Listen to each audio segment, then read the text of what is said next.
जीवन में सही सलाह को स्वीकार न करना और अपनी गलतियों को अस्वीकार करके आगे बढ़ जाना अपने ही जीवन में कठिन विपत्तियों का सामना करने के बराबर है।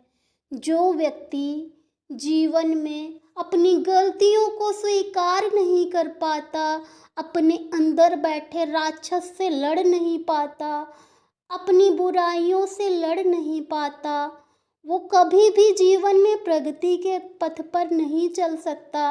वो कभी भी परमात्मा का मार्ग नहीं देख पाता।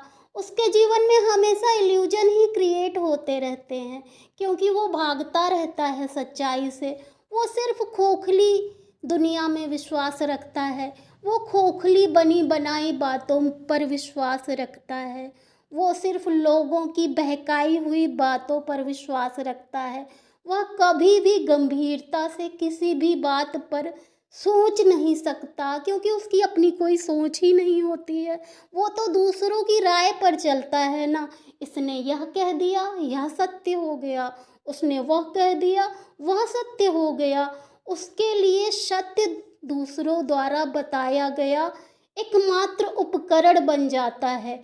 जबकि जो व्यक्ति स्वयं देख पाता है अपनी गलतियों को, अपनी गलतियों पर काम करता है, परमात्मा के दिखाए मार्ग पर चलता है, उसे किसी द्वारा दिखाए गए सत्य पर भरोसा करने की ज़रूरत नहीं होती, क्योंकि उसमें स्वयं इतना बुद्धि और विवेक होता है कि वह सत्य को देख सकता है।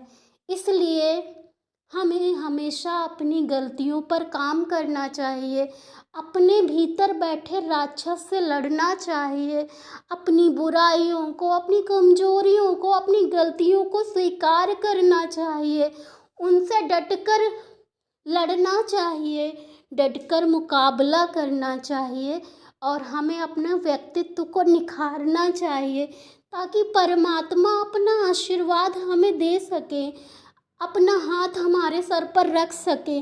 और जब हम राक्षस बन के बैठे रहेंगे तो परमात्मा हमारा साथ देना भी चाहेगा तो वो कैसे देगा, क्योंकि हम तो अपनी गलतियों पर काम ही नहीं करना चाहते। इसलिए हमें दुनिया से बाद में लड़ना है, पहले अपने अंदर बैठे राक्षस से लड़ना चाहिए।